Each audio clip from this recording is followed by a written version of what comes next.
Hello, everybody. Welcome to the Sportlight podcast. On this week's Sportlight podcast, we're going to talk about the importance of creating opportunities for our young people to serve their communities, their schools, and their friends. And we're also going to talk about a few initiatives that Especially for Athletes is doing with our athletes around the holiday season that you might be able to get involved in. We also just want to take a second and thank all of you who listen to this podcast and contribute to Especially for Athletes in any way during this Thanksgiving week. We appreciate you so very much. Welcome to the Sportlight podcast for parents, coaches, and athletes. The Sportlight refers to the time in an athlete's life when they have increased ability to affect the culture around them and the increased opportunity to learn life's lessons through sports. This podcast aims to help parents and coaches capitalize on their athletes' precious time in the Sportlight. The Sportlight podcast is brought to you by Especially for Athletes program. Hey, Shad, last night we got on a phone call to talk about some other things. And by the time we got off of it, we had ended up having this discussion on service that we didn't originally intend to have. And it led to today, when we had some other ideas on some things to talk about, wanting to discuss a little bit more this idea of service, and specifically the idea of our young people nowadays participating in service opportunities at the level that they used to, and do they even want to anymore? And if they do want to, are we giving them the opportunities to do so, or are we just telling them to serve and then wondering why they don't, and finding out later that it's not that easy to just go do service, right? I mean, it is, but we need to help these kids. And so that led into some discussions and an experience that you had yesterday. And so I'm just going to briefly and then hand it over to you to explain what you had yesterday in this meeting you went to with 30 or so high school kids from rival schools, which I think is going to be really cool to hear. But about last year at this time, we partnered up with a group out of Park City, Utah, that does a meal project for people in need up in the Park City area and surrounding area. His name's James Agnew. And that has since led to us saying, hey, let's do more with this. And we want to take it to other communities in Utah. He was using athletes up at Park City High School, members of Especially for Athletes, to deliver these meals. And he'd assembled all the details to get the food and to get it, the lists of people who needed it. And then athletes were delivering them. And it's been this really cool thing that's caught on up there. And the idea was, well, let's do it in more communities. And we have lots of kids that we could tie into this. So we started that. We started doing it now. And first community we chose to do it in was in an area in southern Utah County. So those not from Utah, kind of that just south of Provo, Utah, that area. Lots of people live in that area. And that's where we chose to do it. We happen to live in that community and know a lot of people and teams and athletes and things. And this idea of serving through giving food to the needy, which was also brought on recently, ironically, by an effort by our state government, specifically First Lady Cox, Abby Cox, the wife of Governor Cox, and Ashley Smith, who's the wife of Ryan Smith. And they're the owners of the Utah Jazz, Ashley and Ryan Smith, an event or a program they have called Show Up Utah, which is challenging high school teams to do service. And we recently have done some partnering with Show Up Utah and with First Lady Cox, and are going to be doing some more with them. This great program that they're behind. We need to get kids out there serving and doing more service. And what you and I are adamant about, and it got, reconfirmed to you yesterday, is that kids want to do it. Tell us what happened, and then we can discuss more. Why is it that these kids who want to serve are having a hard time doing so, and what can we do to help them? Yeah, so yesterday, working with James Agnew, so cool how that all started in Park City with him just wanting his kids to do something, his own children to do something around Christmas time, feeling like maybe they're a little too self-focused around this time of year, and he wanted them to see the needs of others, and that's grown into now. He said this year, I was talking to him yesterday, they think they'll feed 500 families Christmas dinner. Awesome. Started with just one guy wanting his kids to have a little more of an outward focus at Christmas time. Yeah. And that partnership with him, we've been working with him. And so we asked, I think the first miracle here, Dustin, is we said it was after school, right? So 2 rival schools. Yeah. We asked one school to go to the other school to have a meeting where we could partner to help feed the hungry in our neighborhoods, in our community at Christmas time, to provide a delicious Christmas dinner. We're talking like a ham, a turkey, some pies. And so James has all of these connections to help get this stuff. And so we told the kids we had a service opportunity for them. And if they were interested, we would love to have the athletes from these 2 schools come. After school, tons of kids right now still have practice and everything else. So I'm sure some who wanted to couldn't come. But we had 30 kids show up to a library in a high school to learn about how they might be able to help feed the hungry. Yeah. That was first, right? Like that was super cool. That's not something you see happening at very many schools around America. It could, though, I believe. It could. And so this library full of athletes, we're sitting there talking to them, and I'm telling them about the opportunity. You know, for every $20 they can raise, we could feed a family Christmas dinner. And I'm telling them we'll get together on December 22nd, and teams from both schools are going to come in their gear, you know, dressed up in their gear. These 2 rival schools are going to come together, and they're going to help assemble these bags of Christmas dinner and other treats. And then they're going to hop in cars together with the opposite team. And they're going to go visit these families that we've identified that could use a Christmas dinner, sing them a song, and deliver them a dinner. Yeah. And they lit up. They were like, this is so awesome. They started asking all these questions. I said, the first thing we want to do is try to raise $2,000. And one kid sitting there, big football kid, sitting there, starts looking around the room, you know, and I'm like, what's he doing? You know, and he's like sitting here looking around like this, you know, just kind of all around. He was doing math. He was counting the kids in there. And then he was like, so Shad, $2,000, that's like if each of us, $2,000 will provide 100 meals. So that's only each of us getting like 4 people to contribute $20. So do you think we could all do that? And the kids kind of took over, you know? Yeah. And they're like, that's nothing. And the kid in the back raised his hand and said, what's going to happen? We're going to raise a lot more than that. So what's going to happen with the rest of the money? Yeah. And I said, that's a really good question.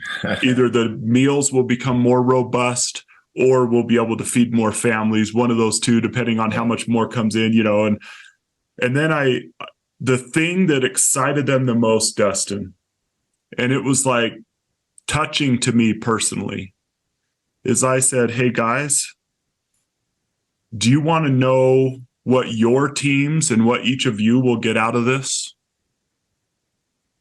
Like, do you want to know about what will come to you guys because of this? Yeah.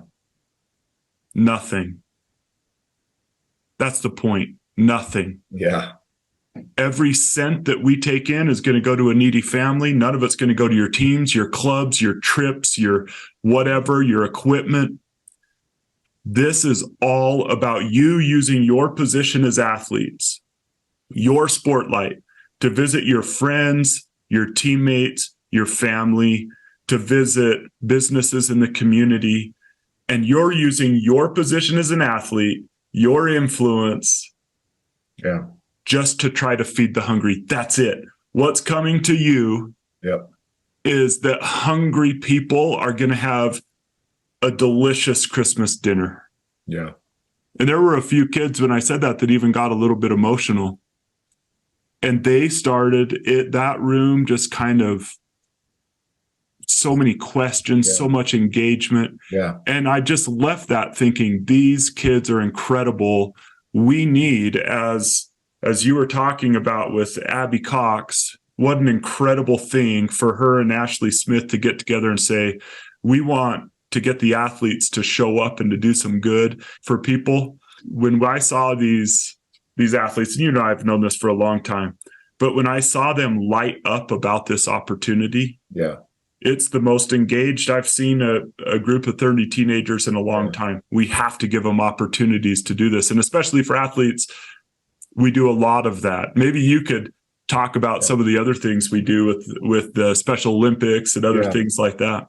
Well, one of the things you and I realized a couple of years ago, and so, you know, those who listen to these episodes regularly, we invite them to help us with this, is that we talk a lot about the first part of our message is an awareness. It's eyes up, right? It's self-awareness, and it's also just community awareness and surrounding, just your surroundings, being aware of what's happening around you, but then having the courage or the guts or whatever to do something to address those things that you see that might need to be addressed. That's do the work. And we emphasize that it should be work. We put a lot of emphasis on that word, that just doing the easy part isn't, that's something you just assume everybody would do if it was easy and there was a little bit of help that could be given. But we want them to do work. We want them to get their hands dirty and really get after it. But we'd walk out of a school or a business or whatever, and really outside of don't be mean to people, don't cheat, don't, bully people, there wasn't a whole lot for them to do. And most of the people we talk with aren't those types of kids. They're not cheating, and they're not bullying, and they're not doing drugs, and they're not, right? They're good kids. So it's really, what's the work in it? What's the, now what? I'm already nice to people. So we had to find more opportunities, and we're still trying to find more opportunities for kids to do work. So the stuff we're doing with the Utah Special Olympics now and their unified sports program where kids with special needs and athletes at schools and non-athletes get together and do games and compete in full-on soccer and basketball and flag football competitions and track and field, and trying to give kids, that's not really even work. I mean, in fact, that's not work. The athletes helping are benefiting from that 100%, and it's fun and easy. But to your point, Shad, when they light up, I think that's kind of where I wanted to go with this now, is why is it that they light up? And is it partly because it's new to them? It's not something they do a lot of. It's not something that they have a lot of experience in. And the thought of doing it is new to them and exciting to them because they want to give, and that human nature in all of us that feels good about helping others, which I think most human beings feel. And especially when you do it and you see that that it helped, maybe they haven't had that feeling or the opportunity to have that feeling. And is that their fault, or is that our fault? Because we're either, and here's kind of my idea, I'm just throwing out some reasons I think this might be. They're not given the opportunity because we tag so much on or put so much on their plate with training, extra work, all the stuff they're doing with sports. They don't have how many times is it, if you're not working, your opponent is, you've got to go do more. We say it. I say it all the time, right? If you have free time and you're not doing anything, then go lift, go run, go. So it's this constant stress of, if you're not working hard, somebody else is, and you're getting behind. So you need to go do more to be a better basketball player, or baseball player, or whatever. Is it that?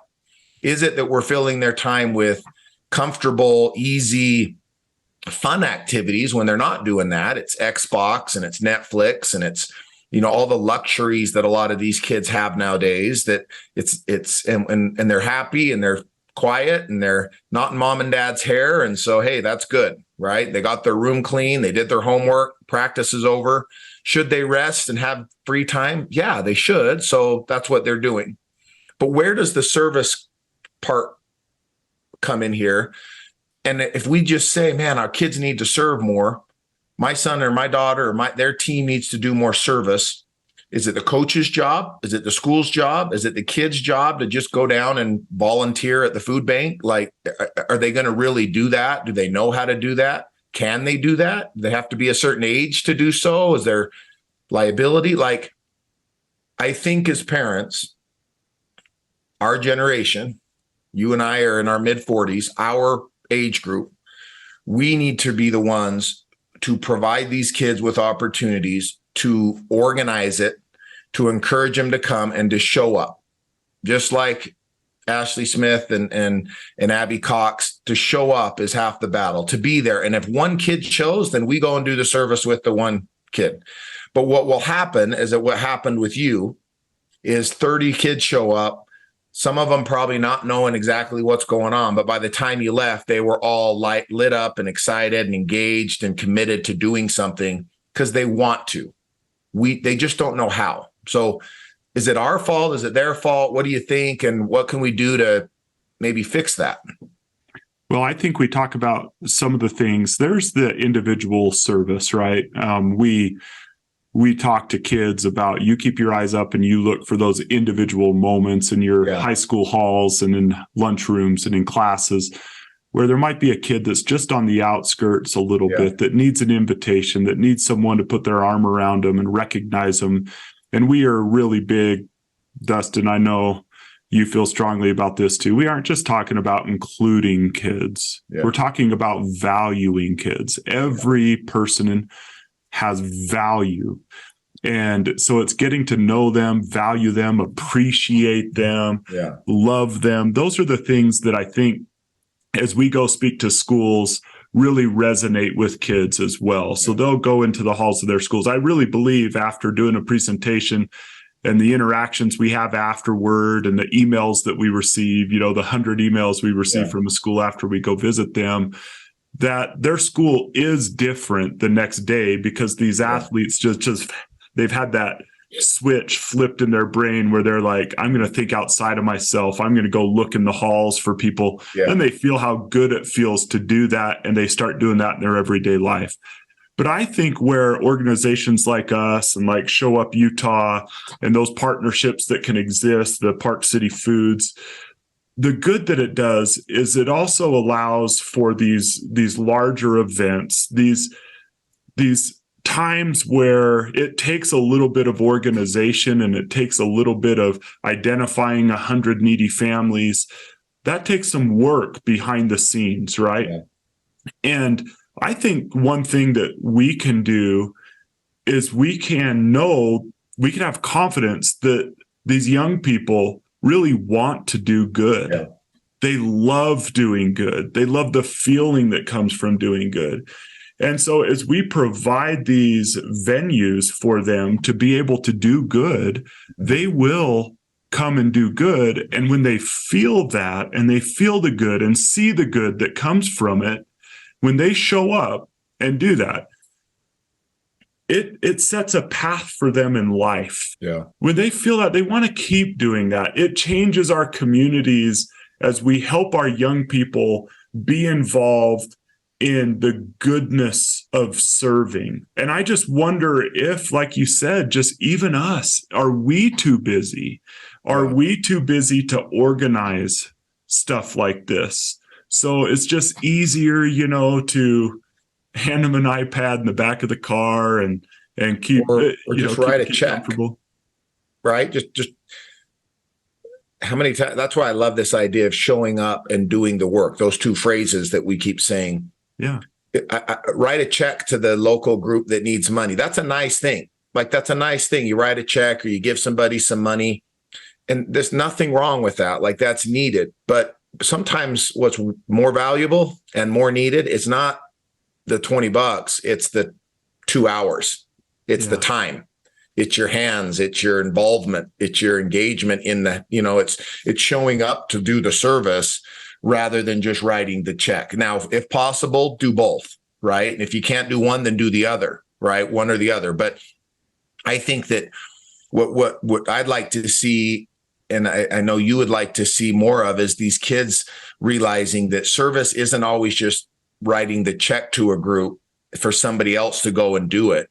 But it's saying, no, I could write the check, but I also could take 4 hours today and put my gloves on and put my beanie on and my coat, and I could go out and do the work right at the park or in the community or wherever the service was happening. And that's where I think you feel it both ways.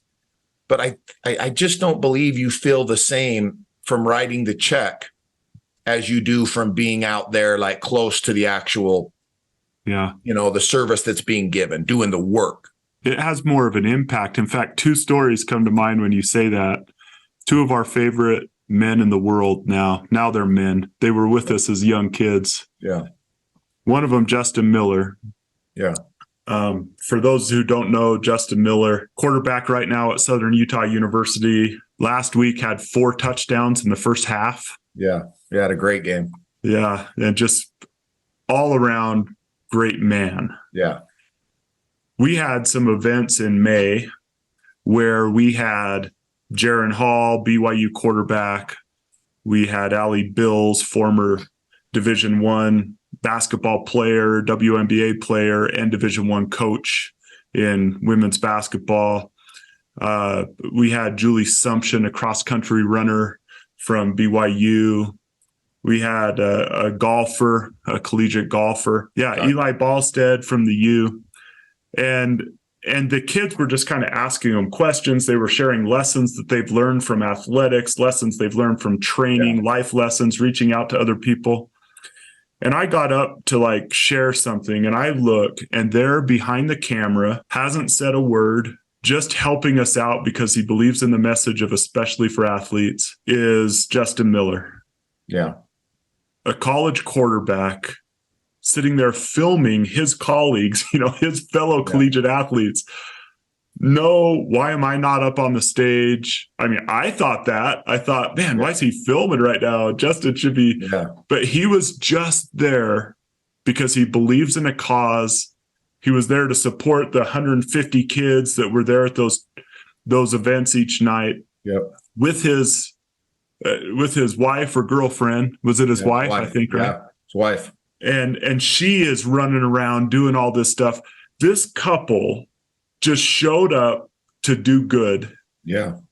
And that is so impressive to me. Yeah. Justin Miller is one of the most impressive young people I've met. Any thoughts on him?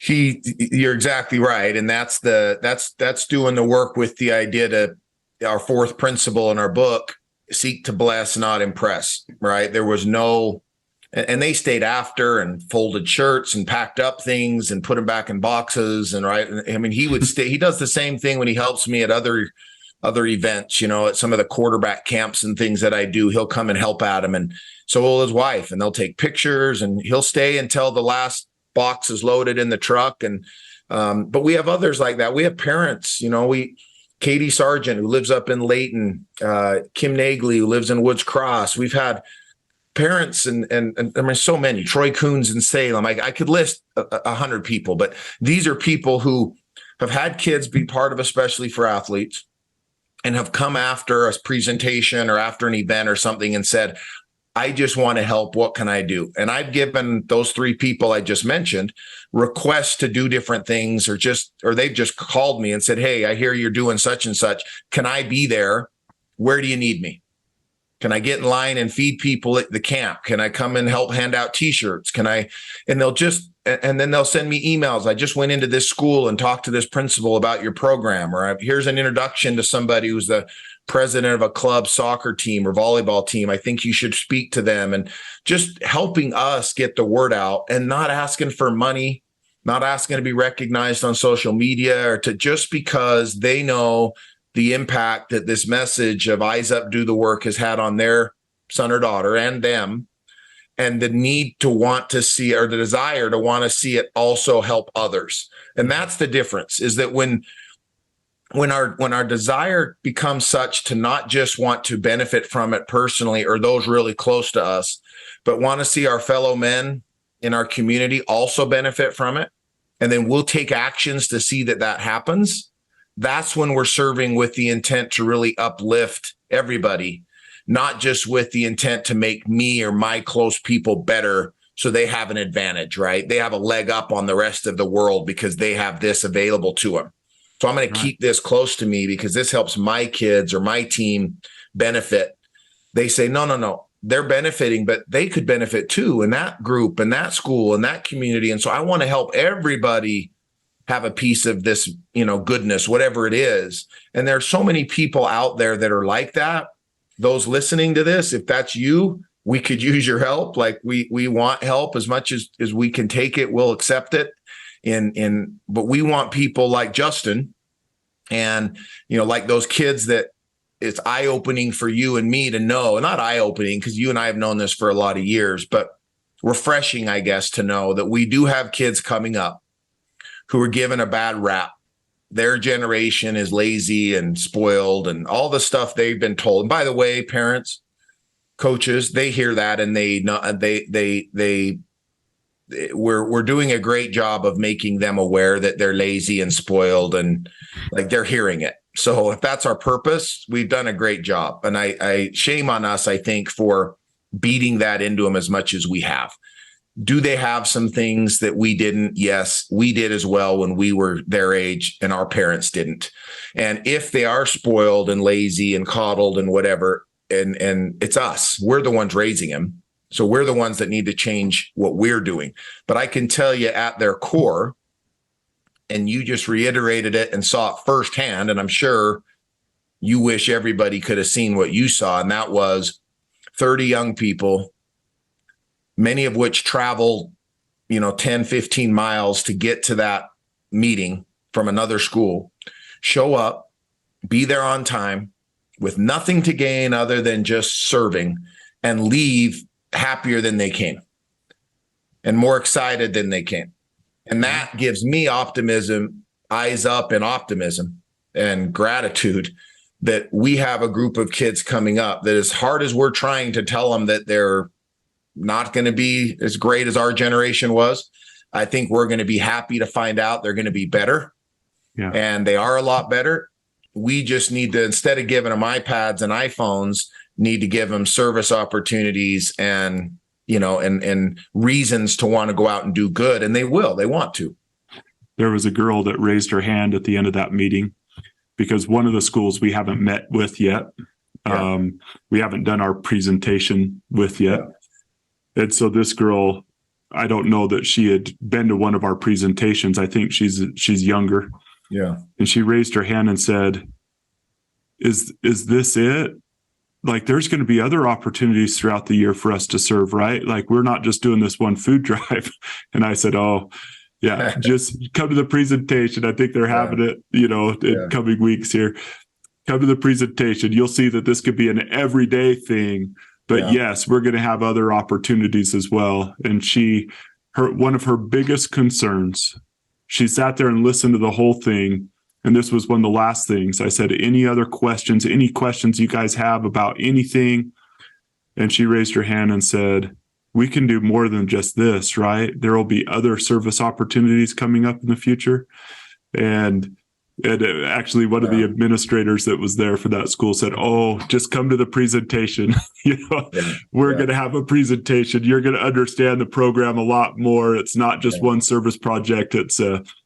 It's changing the culture of your school. Like you will love coming to the presentation. But it just made me think, these kids, they sit there for I thought it was going to be a 30-minute meeting. It ended up going probably an hour and 15 minutes. But these kids, after an hour and 15 minutes of talking together and planning this and how can we raise some money and what can we do, and this girl's number one concern was not, can I get out of here? Are we done yet? Can I go? Is this the only time we get to do something like that this year? So I agree, Dustin. I think that these kids want to serve, and it's awesome to be part of an organization that can provide these opportunities for them. And these athletes do so much good, so much service. We hear little things here and there that we encourage them to do it not to be seen, right? Sure. So a lot of times the things that we hear, the stories that we hear are not by going on social media and finding out that this kid asked this kid to the dance and they did a video of it and things like that. They know that the best kind of service is that quiet service that no one ever knows that you do. Yep. In fact, you shared a story with me about two quarterbacks that you've worked with that their dad shared an experience. Do you feel comfortable sharing that here? Yeah, two college quarterbacks, Jaron Hall at BYU and Justin Miller at Southern Utah, who ironically, the dad, Justin's dad, was asked to go and drop a box of product that had been signed and by some teammates that Justin had kind of organized to a home of a young man who had been struggling with some things 200 miles away from where Justin plays, but on the way off the freeway a little bit from where the dad was heading home after the game. And so he was driving back home. He got off the freeway, went about another 20 minutes east, dropped this box off at this young man's house. And I don't know the whole details of what was going on with this. Is an elementary age boy that was struggling with some things. And somehow Justin had heard about it at Southern Utah. His dad brings the box of stuff. He drops the box off, and there on the ground is another box of signed stuff that Jaron Hall and some football players from BYU had done that I believe Jaron's dad had dropped off for this kid. So he sent me a message saying how cool it was to know that two kids who are currently wearing, especially for athletes, Eyes Up, Do the Work wristbands on their wrist right now at these two universities, big time football players, both interested in making sure that this young man got some help. And nobody, to my knowledge, I could be wrong, but to my knowledge, there wasn't a big fanfare video done to the experience. It was just done. And, I'm the one bringing attention to their names, but, they didn't do it because they wanted to be seen as being, kids who did good things. He just said, Dad, will you drop this off? Here's the address. Drop this off at this kid's house. And then he wanted to know, how did it go? Did he get it? Was he happy? And that's just because I think, Shad, in our core heart of hearts, we want to serve because we want to see it help other people. And we're going to see that in the next 6 weeks, right? Christmas time's coming. And hopefully the Christmas spirit's going to fill the earth, and a lot of the hate and animosity towards people will, I hope, be put aside at least for a minute, and we'll see people as humans and instead of as enemies and adversaries. And we'll see all these desires to want to do good and fix and serve and help each other and help our brother. And then December 26th will come and we'll all go back to hating each other again, which is unfortunately what, a lot of our world is about right now. But I hope that at least the kids that we're speaking with and the coaches and parents and things that help us with, especially for athletes, well, I don't hope, I know that we'll do a better job going into 2023 at helping and serving, because that's what we're trying to make, that's what the message is. And that's what the hope is to parents and coaches, people listening to these podcasts. They could really help us in a couple ways if they want to serve. One is if they know of service opportunities that are out there in their communities, if they could let us know about it so that we can help because one thing we can do is get an army of kids together to help. We can do that quickly. So if there are people in need or groups that you know of that have in need of bodies, in need of help, we can do that. And we have kids who want to, and we know how to get them organized and assembled quick. And they'll be strong, healthy, charismatic, cool kids, right? That'll come and do it. They're great, great kids. The other thing is if they can help us get the message out to more people. A great service project for any adults would be if we haven't worked with your school or your brother or sister's school, or you have a neighbor or a college roommate that lives somewhere that know they have children in junior high or high school, and they want to have a program that can come in at a very, very minimal time commitment by the school or expense by the school, and have something that will help ignite that fire underneath these kids, because it's there. It just needs to be ignited. There's a fuse there that wants to do good and serve. It just needs to light it. And we've figured out a way to do it. I don't apologize for that. The message resonates, and it does. It fires kids up to want to go and be better. And we just need to get to them. And so that's one way. If people are looking for ways to do good, they could help, you and me and our team It's just helping us get the word out, and because we have kids who want to serve and we want to provide more opportunities for them. But as parents, we all need to sit down with our teams and with our kids. What are we doing that are helping other people outside of just not being a jerk? Right? I smile to people. I say hi to people in the hallway. That's great, but that's not work. That's not service. That's just not being a jerk. Keep doing that. But let's talk about work and service. And if the answer to that is hard to find, I don't know that there is much. Okay, well then that's weird. How are our kids going to raise their kids then? They have no idea of what organizing service or doing service or being involved in something outside of themselves really looks like, or they have very few experiences with it as young people. When they become adults, do we think they're magically going to just know how to do it or want to go do it? Let's give them opportunities to and make that a habit in their life. But that's on us as adults and coaches to coach and to lead, and because our kids want to, and they're great, great kids. Our generation coming up, I'm telling you, is awesome. We're in great hands. I agree. That's my final word, Shad. I agree, man. And going into this time of year, if anyone does have anything that they need help with, we have that army of kids ready. Yep. We can hop right on it. And so, well, Dustin, thank you. Thanks for all you do. Yeah, I love that podcast that you did with Abby Cox, First Lady and Friends. Yeah. People can follow that podcast and their Instagram. But then if you want to hear the episode, it's on there. You know, her First Lady and Friends podcast. And then also we just replayed it last week. So you can go back and listen to that. And I know you have some thoughts as well on that. We'll discuss more as we go. We're hoping to do more with not only the state of Utah, but we have schools we're working with in Idaho and down in Arizona, and hoping to get, even broader throughout the country. So yeah, we just got to keep after it, man. And Shad, what you're doing with, I know that you do a lot of things behind the scenes too, that people who know that you do, but a lot of people who don't know, you don't know, but you're very involved every day and serving thousands of people with what you do. So, and a lot of your volunteer efforts that are outside of, especially for athletes. So, people who know that you live this whole podcast episode by example. So, and I learn from you as well, brother. So I appreciate you, man. Likewise, my friend. Thank you, everybody. Eyes up, do the work. This has been the Sportlight podcast from Especially for Athletes, sponsored by Coca-Cola. You can learn more about Especially for Athletes by visiting the website at especiallyforathletes.org. You can also learn more about the book, The Sportlight, by Shad Martin and Dustin Smith at especiallyforathletes.org/book.